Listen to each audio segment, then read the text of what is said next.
प्यारे बच्चों कैसे हो? आज पता है, आज अपन लोग स्टडी करने वाले हैं अपने फंगस ग्रुप की नए मेंबर के बारे में। आज अपन स्टडी करेंगे ना। लास्ट टाइम तक देखो अपन लोगों ने कितना सारा कुछ स्टडी कर लिया और आई होप आप लोगों ने जो पुराने हमारे लेक्चर्स हैं वो आप लोगों ने अच्छे से देखे होंगे, रिवाइज किए होंगे, रीड किए होंगे और आपको बहुत सारे वहाँ पे इम्पोर्टेंट पॉइंट्स मिले होंगे। छोटे छोटे से पॉइंट्स हैं जिनको समझने में आई होप आपको बहुत ज्यादा दिक्कत नहीं हुई होगी। 2 to 3 टाइम्स अगर आप उसको रिवाइज करते हैं तो इजिली आप उसको क्लियर कर जाएंगे। ठीक है, देखो एक्चुअली अभी तक अपन क्या कर रहे हैं, अपन बायो का वो पोर्शन अभी कवर कर रहे हैं जो कि कम्प्लीटली थ्योरेटिकल पोर्शन है ना। इसमें सिर्फ और सिर्फ आपको मेमोराइज करने वाली चीजें हैं। आप उनको मेमोराइज करके रखेंगे, जितना ज्यादा आप उनको मेमोराइज करेंगे, आप बार बार उनको रिवाइज करेंगे, वो आपके मेमोरी में स्टोर होते चले जाएंगे। आप उनसे रिलेटेड एमसीक्यू सॉल्व करते चले जाएंगे तो डेफिनेटली आपके वो जो टॉपिक्स हैं वो आपके कंट्रोल में रहेंगे, वो कम्प्लीटली कवर होते चले जाएंगे। जी बेटा बिल्कुल, थ्योरी को कई बार आपको रिवाइज भी करना है और जब आपको लगे कि थ्योरी आपने रिवाइज कर ली है उसके बाद आपको उनके एमसीक्यूज भी सॉल्व करने हैं। आई होप एमसीक्यूज आपके पास होंगे, आपने जो रेफरेंस बुक लेकर के रखी है उनसे आप एमसीक्यू सॉल्व कर रहे होंगे। फॉर एग्जाम्पल चलिए मानते हैं अगर आपके पास एमसीक्यूज नहीं होते हैं तो नीचे कमेंट सेक्शन में आप हमें बता सकते हैं कि सर इस टॉपिक की एमसीक्यूज नहीं है और हम आपको उनका पीडीएफ फॉर्मेट प्रोवाइड करवा देंगे। ठीक है बेटा, हमारे पास तो बहुत सारे एमसीक्यूज रखे हैं हर एक टॉपिक के, बट आपको ये हमें बताना पड़ेगा कि सर इस टॉपिक का एमसीक्यू आप हमें दिलवाइए। ठीक है, अपन एक काम करेंगे, एक लेक्चर अपन कभी ऐसा भी अपन प्लान करेंगे कुछ 2-4 चैप्टर के बंच होने के बाद कि अपन एक लेक्चर में कंप्लीट कुछ क्वेश्चंस लेकर के आएंगे जिनको कि फिर अपन सॉल्व करेंगे, है ना। तो इससे क्या रहेगा, आपका थोड़ा सा प्रैक्टिस भी हो जाएगा और हमें भी ये पता चलेगा कि आपने कितनी तैयारियां करके रखी हुई है ना बेटा। तो लास्ट टाइम तक बेटा अपन अभी क्या क्या डिस्कस कर रहे थे कि अपना जो किंगडम फंगस है, किंगडम फंगस में क्या क्या पेक्युलरिटीज थी, है ना। किंगडम फंगस का लाइफ साइकिल कैसा चलता था, है ना। किंगडम फंगस को की पर्टिकुलर क्राइटेरिया को बेस मान करके, है ना, on the basis of this type of particular criteria our fungus categorised from the different type of groups. और फिर उसके बाद अपन ने बेटा डिस्कशन किया था इनके कौन कौन से ग्रुप हैं, जिसमें कि अपन ने जो इनिशियल कह रहे थे या आप कह सकते हैं लोअर कैटेगरी का अपना जो फंगस था उसकी डिस्कशन अपन ने लास्ट वीडियो तक कर ली है, जिसमें कि अपन ने बेटा जाइगोमाइसीटीज की बात की थी, अपन ने oomaइसीटीज की बात की थी, है ना, जिनमें अपन सेक्सुअल रिप्रोडक्शन के बाद oospore और जाइगोस्पोर का फॉर्मेशन देखा करते थे, जिनके कुछ एग्जाम्पल्स थे। उन एग्जाम्पल्स के बारे में अपन ने डिटेल में स्टडी कर ली थी, है ना बेटा। आज अपन उन्हीं के नेक्स्ट ग्रुप की बात करने वाले हैं। उस ग्रुप का नाम क्या है, एस्कोमाइसीटीज। क्या नाम है बेटा, एस्कोमाइसीटीज। कुछ बेसिक जो प्रोसेसेस है या कुछ बेसिक जो पॉइंट्स हैं वो बिल्कुल कॉमन रहेंगे क्योंकि ये भी फंगस ग्रुप के ही मेंबर हैं, है ना।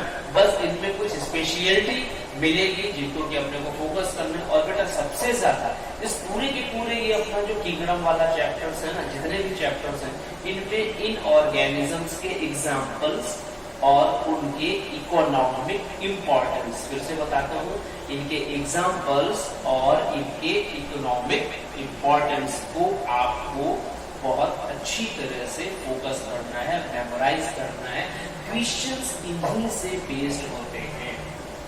ठीक है, कई बार होगा कि जब आप थ्योरी को रिवाइज करेंगे तो आपको बहुत सारे पॉइंट्स ऐसे मिलेंगे जो आपको लगेगा अरे बहुत सिंपल है, मेमोराइज हो गया, बट आपने अगर उसको रिवाइज नहीं किया है ट्वाइस थ्राइस या मोर देन थ्राइस तो क्या होगा, वो भूल जाएगा, है ना। क्या होता है ना, चीजों का कॉन्सेप्चुअल तरीके से समझना आसान होता है लेकिन उनको मेमोराइज करना बहुत डिफिकल्ट होता है ना बेटा। मेमोराइज करने के लिए एक फंडा है कि आप जब आप उसको पढ़ रहे होते हैं तो 2 to 3 टाइम्स आपने उसको किया, ठीक है, फिर उसके 7 to 8 आवर बाद आप फिर से उस टॉपिक को आप रिवाइज करिए, फिर उसको अल्टरनेट डे में रिवाइज करिए, आई मीन जैसे आज रिवाइज किया 2 टाइम्स हो गया, देन तीसरे दिन रिवाइज करिए, देन फिर 7वें दिन रिवाइज करिए। ऐसे करके जब आप उसको रिवाइज करते चले जाएंगे ना, और कंबाइंड सिलेबस पीछे का जितना होता चला गया तो कभी भी आपको भूलेगा नहीं, फिर वो आपको मेमोराइज हो जाएगा। और एक बार अगर थ्योरी आपको मेमोराइज हो गई, फिर सडनली आप उसका एमसीक्यू सॉल्व करिए। दरअसल एमसीक्यू को सॉल्व करने से एक बड़ी अच्छी सी प्रॉब्लम ये सॉल्व होती चली जाती है कि अपने को हर एक टॉपिक के छोटे छोटे से क्वेश्चंस मिल जाते हैं, तो वो अपने को ना मेमोराइज होता चला जाता है। शुरुआत में एमसीक्यू सॉल्व करने में टाइम लगता है, अपन वो सॉल्व नहीं कर पाते हैं, बहुत ज्यादा टाइम टेकिंग प्रोसेस होती है, बार बार थ्योरी के पास जाना पड़ता है। नो इश्यू बेटा, अपन बार बार थ्योरी का रेफरेंस लेंगे, और इसीलिए तो अपन ने थ्योरी को किया भी है, ठीक है। बार बार अपन उसका रेफरेंस लेंगे, है ना। फिर क्या होगा, एक टाइम ऐसा आएगा कि जब आपकी थ्योरी कंप्लीट स्ट्रॉन्ग हो जाएगी और फिर एमसीक्यू आपको बनने लगेंगे। इवन दैट एमसीक्यू भी अपने को जितने ज्यादा से ज्यादा हो सके उतने मल्टीपल टाइम्स सॉल्व करने चाहिए, उतने ज्यादा एमसीक्यू सॉल्व करने चाहिए जितने अपने को मिल सके। जितने ज्यादा एमसीक्यू आप सॉल्व करोगे, आपकी थ्योरी उतनी ज्यादा और स्ट्रॉन्ग होती चली जाएगी, ठीक है। तो फिलहाल इस एस्कोमाइस्टिस ग्रुप में भी सेम तरीके का एक पॉइंट मिलेगा, सेम अपने को इंपॉर्टेंस वाइज देखना है, इकोनॉमिक इंपॉर्टेंस, इनके एग्जांपल्स, इनके अल्टरनेटिव नेम्स, ये अपने को बहुत ज्यादा इंपॉर्टेंट है अपने लिए, इनको अपने को बेटा मेमोराइज करके चलना है, ठीक है। चलिए चलते हैं एस्कोमाइस्टिस ग्रुप की फंगस के पास। अपन बात कर रहे हैं एस्कोमाइस्टिस ग्रुप की फंगस को, तो बेटा सबसे इंपॉर्टेंट पॉइंट आता है कि all these group of fungus या all these fungus in this group are known as sac fungus. इनमें क्या होगा बेटा, अपने को सैक लाइक स्ट्रक्चर देखने को मिलेगा, इसलिए इनको अपन क्या बोलते हैं, सैक फंगस का अपन नाम देते हैं। इनकी लाइफ साइकिल में एक ऐसा स्टेज आएगा जबकि इनकी बॉडी में अपने को सैक का फॉर्मेशन देखने को मिलता है, ठीक है। इसलिए अपन इनको क्या बोलते हैं बेटा, सैक फंगस। देखो ये सबसे डाइवर्स ग्रुप है, कह सकते हैं कि जो फंगस का जितना भी कैटेगरी है ना, उसका ये सबसे ज्यादा डाइवर्स ग्रुप माना जाता है। आप समझ सकते हैं कि लगभग 30,000 स्पीशीज अप्रॉक्स का साइन यहाँ पे देखो ये लगा हुआ है, अप्रॉक्स 30,000 स्पीशीज इसके अब तक ऑब्जर्व की जा चुकी है, ठीक है। ये पिगमेंटेड माउल्ट्स कहलाते हैं, इनका एक और अल्टरनेट का नाम क्या होता है, पिगमेंटेड माउल्ट्स। इनमें अपने को डिफरेंट कलर के पिगमेंट्स दिखते हैं, मतलब ये माउल्ट्स डिफरेंट कलर के अपने को देखने को मिलते हैं। पिंक कलर का मिल सकता है, ब्राउन कलर का मिल सकता है, ब्लू कलर का देखने को मिल सकता है, येलोविश कलर, देखने में बहुत ही खूबसूरत लगते हैं जब अपन इनको माइक्रोस्कोप से देखते हैं। और तो नॉर्मली भी दिखेंगे तो वो डॉटेड फॉर्म में ही अपने को दिखते हैं, ठीक है बेटा। एग्जाम्पल वाइज अगर अपन बात करते हैं तो इनमें अपने को powdery, mildew, yeast, cup fungi, morel, truffles, ऐसे बहुत सारे एग्जाम्पल अपने को देखने को अभी आगे मिलेंगे। जैसा कि आप देख रहे हो कंप्लीट बोर्ड यहाँ पे आपको भरा हुआ है एग्जाम्पल्स के साथ। बहुत इंपॉर्टेंट से पॉइंट्स यहाँ पे अभी अपन डिस्कस करने वाले हैं। अगर अपन इन एस्कोमाइस्टिस ग्रुप की फंगस के न्यूट्रिशन सिस्टम की बेटा अगर अपन बात करें ना, तो इनका जो न्यूट्रिशन सिस्टम होता है ना बेटा, ये अपने को कैसा देखने को मिलता है, इनमें ज्यादातर जो ऑर्गेनिज्म होते हैं वो कैसे होते हैं, वो सैप्रोफाइटिक नेचर वाले होते हैं। कैसे होते हैं बेटा, ये ज्यादातर ऑर्गेनिज्म सैप्रोफाइटिक नेचर के होंगे, या आप इनको डायरेक्टली सैप्रोट्रॉपिक आप कह सकते हैं, कोई इश्यू नहीं है, मतलब कि डेड और डीके सब्सटेंस पे डिपेंडेंट होंगे। इसीलिए इनको अपन डिकम्पोजर्स भी कहते हैं, ठीक है। सैप्रोट्रॉपिक नेचर के हैं, डिकम्पोजर कहलाते हैं ये।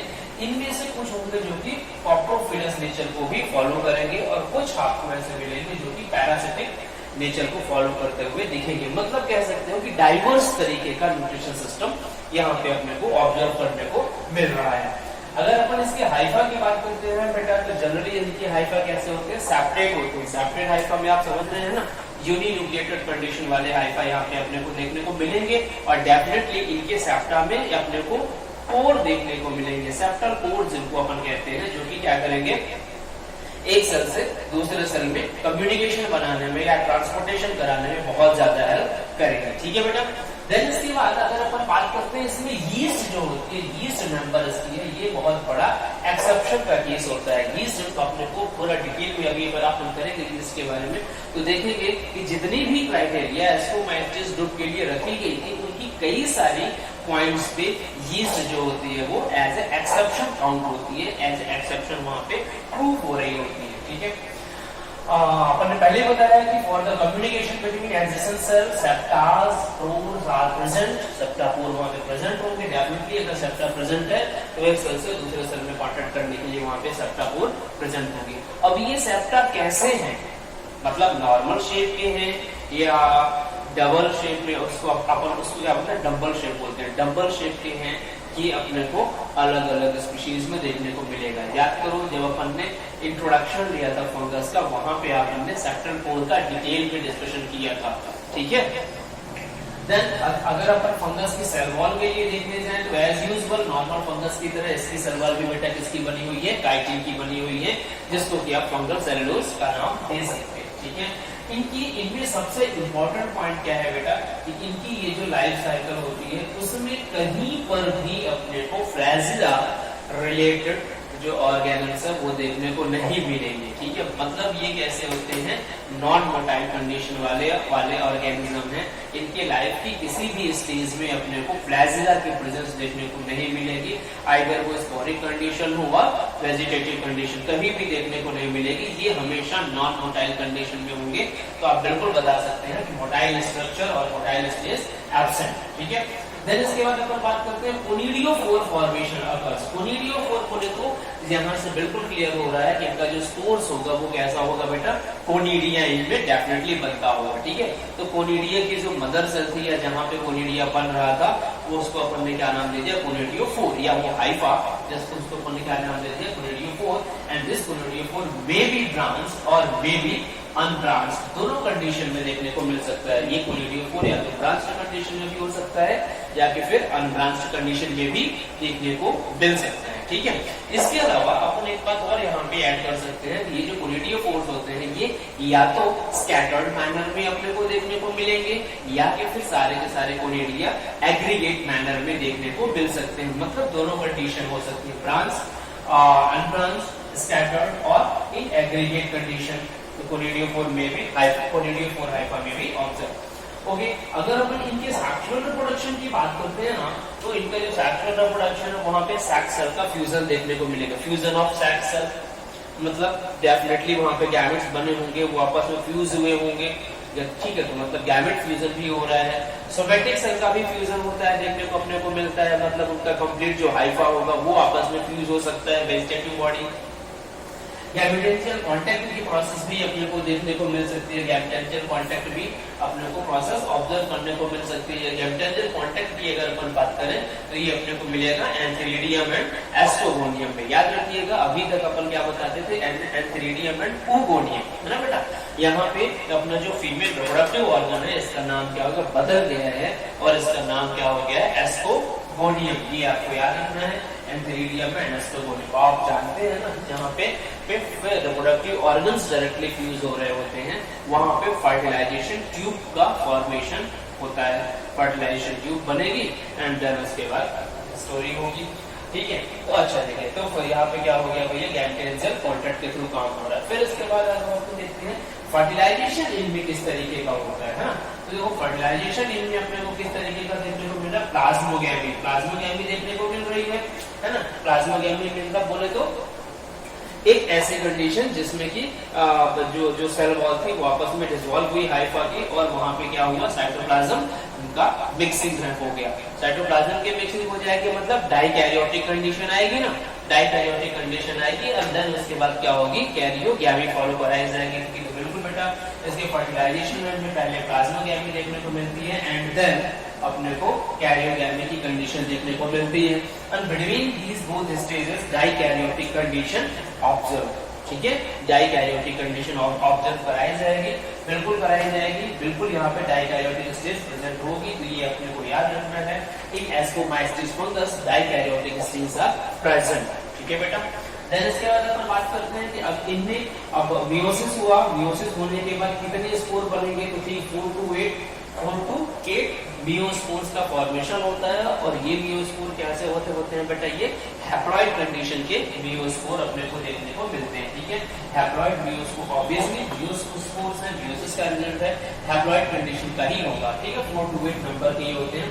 इनमें ये जो एसपी बनते हैं, एसपी मे बी फ्री और aggregated form so called fruiting body. अब इसके जो एस्की बनते हैं ना, जिनको कि अपन ने स्पोर का नाम दिया है, ये कैसे हो सकते हैं? ये या तो फ्री कंडीशन में मिल सकते हैं या तो फिर अपने एस्कोकार्प में क्या हो सकते हैं, ये एग्रीगेटेड कंडीशन में देखने को मिल सकते हैं। इसका जो एस्कोकार्प होता है या फ्रूटिंग बॉडी जिसमें कि एस्की अपने को मिलते हैं, ये या तो फ्लास्क शेप का हो सकता है या फिर कप शेप हो सकता है या तो फिर इलांगेटेड, डिफरेंट शेप का ये हो सकता है। कप शेप का जो एस्कोकार्प होता है वो अपने को ऑब्जर्व करने को मिलता है बेटा राइजिजा में। फ्लास्क शेप का जो एस्कोकार्प होता है वो देखने को मिलता है ब्यूरोस्पोरा में, and elongated one will can be observed in Penicillium.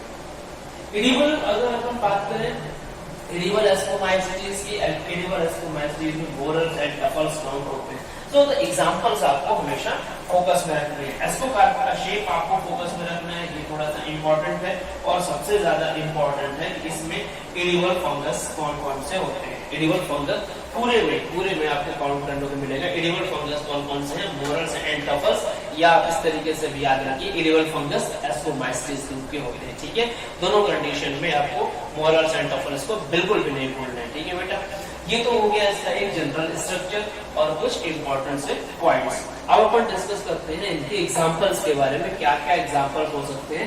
Examples की बात करते हैं बेटा, यीस्ट इसका सबसे बड़ा एग्जांपल है एस्कोमाइसीज का। यीस्ट एक ऐसी फंगस है आप कह सकते हैं जो कि अपन बहुत ज्यादा अपने डेली लाइफ में भी यूज करते हैं और इंडस्ट्रियल पर्पज से भी, आप कह सकते हो कि कमर्शियल पर्पज से भी इसका बहुत ज्यादा यूज होता है। यीस्ट के अलावा अपन को एस्परजिलस देखने को मिलेगा। एस्परजिलस भी अपन जनरली ऑब्जर्व करते हैं अपने फूड स्टफ्स पे। पेनिसिलियम अपने को देखने को मिलेगा। पेनिसिलियम के साथ एक बहुत बड़ा इंपॉर्टेंट सा क्वेश्चन अटैच हुआ है कि सबसे फर्स्ट टाइम जो कमर्शियली प्रोड्यूस्ड एंटीबायोटिक थी वो कौन सी थी? पेनिसिलियम थी। किससे प्रोड्यूस हुई थी? ठीक है, इन दोनों टॉपिक से, दोनों पॉइंट से हमेशा पेनिसिलियम क्वेश्चन लेकर के आती है। देन न्यूरोस्पोरा भी इसी का ही एग्जांपल है और इससे रिलेटेड एक क्वेश्चन हमेशा फिक्स पूछा जाता है। न्यूरोस्पोरा क्रासा, इसकी एक स्पीशीज है न्यूरोस्पोरा क्रासा, उससे एक क्वेश्चन पूछा जाता है, अपन फिर डिस्कशन करेंगे। देन इसके अलावा अपने को देखने को मिलेगा इरेसनी।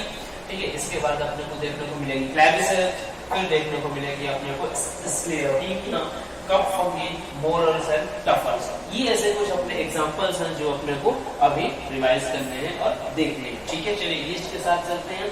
यीस्ट में जैसे अपन ने पहले बेटा डिस्कस कर लिया कि क्या है, यीस्ट इसका सबसे बड़ा एक्सेप्शनल केस है। हर एक पॉइंट पे एस्कोमाइसीज के जितने भी क्राइटेरिया हैं उन काफी सारी जितने भी ये पैरामीटर्स हैं उन पैरामीटर्स में कई सारी जगह यीस्ट फिट नहीं बैठती थी, बट कई सारी इसकी जो पेकुलियरिटी थी यीस्ट की वो एस्कोमाइसीज ग्रुप के फंगस से ही मैच करती थी, इसलिए इनको एस्कोमाइसीज में रखा गया। ठीक है, इसकी कुछ स्पीशीज ऐसे भी हैं जिनको कि ड्यूटेरोमाइसीज ग्रुप में भी रखा गया है। क्यों रखा गया होगा? डेफिनेटली इनको रखने का तो बेसिक कारण यही है ना, अपना जो यीस्ट की ये जो फंगस है जिनको कि ड्यूटेरोमाइसीज ग्रुप में रखा गया होगा, इनको रखने का सबसे बेसिक कारण क्या हो सकता है? सेक्सुअल रिप्रोडक्शन का नहीं मिलना। जब भी कभी सेक्सुअल रिप्रोडक्शन इनमें ऑब्जर्व हो जाएगा देन इनको फिर से इनके ग्रुप में वापस रख दिया जाएगा, है ना। चलिए, तो अपन बात करते हैं यीस्ट की एग्जांपल की बात करते हैं। सबसे पहला पॉइंट क्या मिलता है? नॉन माइसेलियल और स्यूडो माइसेलियल हाइफा। ठीक है, ये क्या होते हैं? जनरली अपन क्या देखते हैं बेटा, फंगस में अपने को हाइफा या माइसेलियल देखने को मिलता है ना। यहाँ पे अपने को नॉन माइसेलियल हाइफा देखने को मिलता है। हाइफा तो है बट वहाँ पे माइसेलिया जैसा स्ट्रक्चर देखने को नहीं मिलेगा, या कि ट्रू माइसेलियल तो देखने को नहीं ही मिलता। हो सकता है हाइफा माइसेलियल लाइक स्ट्रक्चर वहां पे डेवलप करते हो बट वो स्यूडो माइसेलियल हाइफा में काउंट होता है। एसेक्सुअल रिप्रोडक्शन की बात करते हैं तो यहाँ पे बडिंग और फिजन की प्रोसेस के थ्रू एसेक्सुअल रिप्रोडक्शन अपने को देखने को मिलेगा। अगर अपन टाइप की बात करते हैं यीस्ट की, बहुत सारे टाइप मिलेंगे जैसे कि बडिंग यीस्ट, अपन इनको अल्टरनेट नेम से बात करते हैं। बडिंग यीस्ट अपन क्या बोलते हैं? सैक्रोमाइसिस। किसको बोलते हैं बेटा? सैक्रोमाइसिस के यीस्ट को। फिजन यीस्ट अपन किसको बोलते हैं? साइलोसैक्रोमाइसिस ग्रुप, साइलोसैक्रोमाइसिस ग्रुप को। ठीक है, अब देखो इंपॉर्टेंट पॉइंट क्या है, सैक्रोमाइसिस में अपने को एसेक्सुअल रिप्रोडक्शन कैसे देखने को मिल रहा है? बडिंग की प्रोसेस के थ्रू। ठीक है, साइलोसैक्रोमाइसिस में अपने को एसेक्सुअल रिप्रोडक्शन कैसे देखने को मिल रहा है बेटा? फिशन की प्रोसेस के थ्रू। ठीक है, और हैलोवियन यीस्ट, अपन हैलोवियन यीस्ट की भी ग्रुपिंग करते हैं जैसे कि सैक्रोमाइकोइड्स, जैसे कि बेटा सैक्रोमाइकोइड्स। अभी में सैक्रोमाइकोइड्स में अपने को बडिंग और फिजन दोनों तरह का सेक्सुअल रिप्रोडक्शन देखने को मिल सकता है। देखो फिर से ध्यान से देखते हैं, टाइप में अपन बात कर रहे हैं on the basis of asexual reproduction, कैसे इसको टाइप्स में अपन ने डिवाइड किया। सैक्रोमाइसिस ग्रुप की जितनी भी फंगस होगी उनमें अपने को क्या मिलता है बेटा, बडिंग की कंडीशन देखने को मिलती है, इसलिए अपन ने इसको बडिंग यीस्ट का नाम दे दिया। ग्रुप क्या हो गया, सैक्रोमाइसिस का। ऐसी यीस्ट जिनमें कि अपने को फिजन की प्रोसेस बस देखने को मिल रही है, they are called schizosaccharomyces, they are called schizosaccharomyces. And ऐसी यीस्ट जिसमें कि अपने को बडिंग और फिजन दोनों तरह का एसेक्सुअल रिप्रोडक्शन देखने को मिले, उनको अपन ने किस ग्रुप में रखा है, सैक्रोमाइकोइड्स। कौन सा ग्रुप है बेटा, ये सैक्रोमाइकोइड्स, ठीक है। इनको अपन क्या बोलते हैं, हैलोवियल यीस्ट। तो ये हैलोवियल यीस्ट वाला ये जो पॉइंट है इसको बिल्कुल मत भूलिएगा। हैलोवियल यीस्ट कई बार क्वेश्चन में आ चुका है। कौन सा ग्रुप होता है, हैलोवियल यीस्ट, सैक्रोमाइसिस, साइलोसैक्रोमाइसिस, सैक्रोमाइकोइड्स और नन ऑफ देम। कौन सा ग्रुप है ये, सैक्रोमाइकोइड्स वाला। और इसकी पेक्युलियरिटी क्या है, यहाँ पे बडिंग और फिजन दोनों ही तरह का सेक्सुअल रिप्रोडक्शन ऑब्जर्व किया जा सकता है इनके मेंबर्स में, ठीक है बेटा। देन इसके बाद अपन चलते हैं ट्रू यीस्ट की तरफ। जनरली अगर यीस्ट ट्रू यीस्ट की कैटेगरी में रखी गई है तो डेफिनेटली उसमें अपने को एस्कस देखने को मिलेगा। एस्कस बोले तो सैक लाइक स्ट्रक्चर। एस्कोमाइस्टिस वो ग्रुप के नाम पे ही है, उसकी यही पेक्युलियरिटी ही है। यहाँ पे सैक क्या होता है, सैक यहाँ पे बनता है, एस्कस का फॉर्मेशन होता है, ठीक है। एस्कस क्या है, सैक लाइक स्ट्रक्चर। तो अगर ट्रू यीस्ट होगा तो उसमें अपने को एस्कस ऑब्जर्व करने को डेफिनेटली मिलेगा, ठीक है। अगर अब वहां पे एस्कस अपने को ऑब्जर्व करने को नहीं मिलता और ऑल्दो ये यीस्ट की ही कैटेगरी है, देन डेफिनेटली वो यीस्ट कैसी होगी बेटा, फॉल्स यीस्ट में काउंट होगी एंड यहाँ पे एस्कस देखने को नहीं मिलेगा। फॉर एग्जांपल अगर अपन बात करें कैंडिडा, माइकोडर्मा एंड क्रिप्टोकोकस, ठीक है। कैंडिडा, माइकोडर्मा एंड क्रिप्टोकोकस ये ऐसी यीस्ट की स्पीशीज है जो कि फॉल्स यीस्ट में आती हैं, इनमें कि अपने को एस्कस देखने को नहीं मिलता, ठीक है बेटा। और कैंडिडा, माइकोडर्मा एंड क्रिप्टोकोकस को अपन ने ड्यूटेरोमाइस्टिस ग्रुप में अपन ने रखा हुआ है। कि आपको हमेशा याद रखना है कौन सी यीस्ट ड्यूटेरोमाइस्टिस में काउंट होती है, जिनमें एस्कस का फॉर्मेशन नहीं होता, ठीक है। एस्कस का फॉर्मेशन नहीं होगा, सेक्सुअल रिप्रोडक्शन की प्रोसेस फॉलो ही नहीं होगी, इसलिए अपन ने इसको ड्यूटेरोमाइस्टिस ग्रुप में रख दिया। नाम क्या क्या है, कैंडिडा, माइकोडर्मा एंड क्रिप्टोकोकस, ठीक है। डेफिनेटली ये टर्म थोड़ा सा आपके लिए डिफिकल्ट होंगे, बट अपनों को इनको मेमोराइज करेंगे तो क्लियर हो जाएगा, ठीक है। शॉर्टकट में आप इसको आप सीएमसी कह सकते हैं, कैंडिडा, माइकोडर्मा एंड क्रिप्टोकोकस। तो क्या हो गया, C for candida, M for mycoderma and C for cryptococcus, CMC, ठीक है। तो सीएमसी क्या हो गया, सीएमसी ड्यूटेरोमाइस्टिस ग्रुप, ठीक है। ओके, देन इसके बाद बात करते हैं यीस्ट के इंपॉर्टेंट